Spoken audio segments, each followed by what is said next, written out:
আপনার তো থাকার জন্য একটি ঘর আছে, কিন্তু অনেকের তো থাকার জন্য ঘরও নেই। অসংখ্য ছিন্নমূল মানুষ ফুটপাতে রাত কাটায়।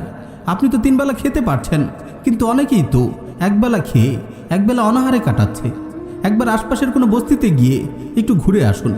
অভাব অনটনের যাতনায় ক্লিষ্ট মানুষগুলোকে দেখলে আপনার হৃদয়ে শোকের অনুভূতি সৃষ্টি হবে। আপনার মনে হবে, আল্লাহ আমাকে কত সম্পদ দিয়েছেন, আলহামদুলিল্লাহ। হে রোগ যন্ত্রণায় কাতর ব্যক্তি, আপনি একবার হাসপাতাল থেকে ঘুরে আসুন। আপনার মন আল্লাহর প্রতি ভালোবাসায় ভরে যাবে। আপনার মনে হবে, আল্লাহ আমাকে তো অনেক সুস্থ রেখেছেন। এভাবে আমরা যদি আমাদের চেয়ে যারা খারাপ অবস্থায় আছে তাদের দিকে তাকাই, তবে আমরা আল্লাহর নিয়ামতকে উপলব্ধি করতে শিখব। ফুটপাতে শুয়ে থাকা মানুষগুলোকে দেখে আমাদের চোখে শোকরের অশ্রু ঝরবে। বিকলাঙ্গ ও হাত পাহারা লোকদের দেখে আমাদের হৃদয় শোকরে ভরে উঠবে।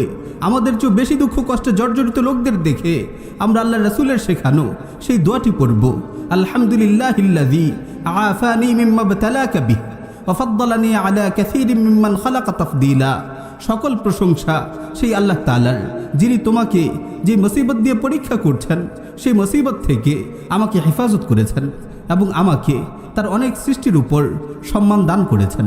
প্রিয় ভাই ও বোন, এভাবে যদি আমরা ভাবতে পারি, হৃদয় আল্লাহর নিয়ামতের অনুভূতি জাগ্রত করতে পারি, তবে আমাদের জীবন সুখময় হয়ে উঠবে। আর শুকর করলে আল্লাহ তার নিয়ামতকে অনেক বাড়িয়ে দেবেন। আল্লাহ তাআলা বলেন, লা ইন শাকারতুম লা আযীদান্নাকুম ওয়া লা ইন কাফারতুম ইন্না আযাবী লাশাদীদ। তোমরা যদি শুকর করো তবে আমি তোমাদের আরও বাড়িয়ে দেব, আর যদি নাশুকরি করো আমার আযাব অনেক কঠিন। প্রিয় ভাই ও বোন, আজ থেকে বদলে ফেলুন নিজের মানসিকতা। আপনার জীবনে আল্লাহর নিয়ামতগুলোকে উপলব্ধি করুন, আপনার জীবনকে শুকরময় করে তুলুন।